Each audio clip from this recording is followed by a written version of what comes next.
Hey, good morning, everyone. I hope you all are doing well today on your journeys to financial success. I hope that you are at a job that you enjoy. I hope that you are at a job that values you. I hope that you are at a job that you really love going to every day and a job that you feel you are passionate about. So today I really want to speak about a Facebook post I woke up to this morning. The post was from an administrator, a principal, who said at 8 o'clock yesterday, he filled up his coffee cup. And by 4 o'clock that afternoon, only half of his coffee had been drank. Let me repeat that. 8 o'clock, full coffee cup. He only had half of it by the end of the day, 4 o'clock. So my response basically came from a place where, a few years back, my wife told me something that was very, very powerful, very, important. It was an important lesson for me. And she basically told me, she said, "You're not that important." I can remember one day I had something important that had to be taken care of, but I didn't want to take that day off.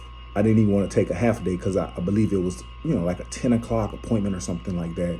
And I would have had to take a half day, but I didn't want to, miss out. I didn't want to, quote unquote, let my team down.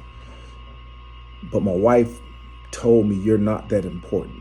And she wasn't coming from it at a disrespectful manner or a manner where she was basically telling me I don't have any value. What she was telling me is that regardless if I'm there or not, ultimately the building is going to run.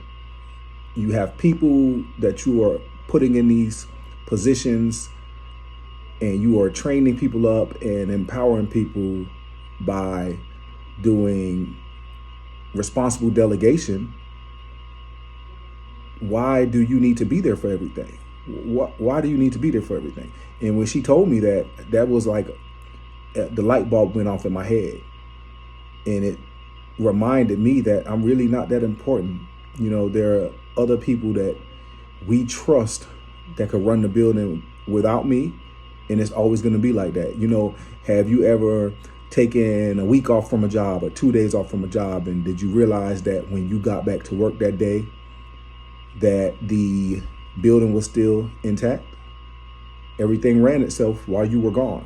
You had people that could manage things while you were gone. Somebody's going to do the job.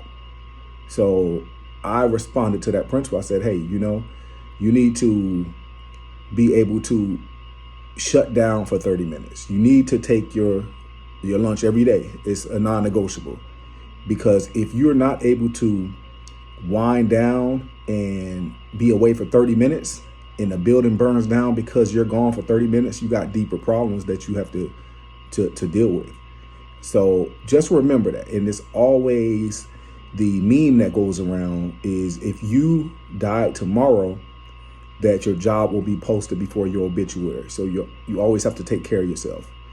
Always give your best to your job and do the best you can do. At the same time, you have to put yourself first, because if you are walking into your job every day depressed and you can't, function on a job, you're doing your job a disservice and you're not functioning at your best. So, hey, take care of yourselves. If you are a coffee drinker, drink that entire cup of coffee. Do not let things get too busy to the point where you can't handle your business, okay? Hey, I just wanted to drop that message today. You all have a phenomenal day. Appreciate you guys.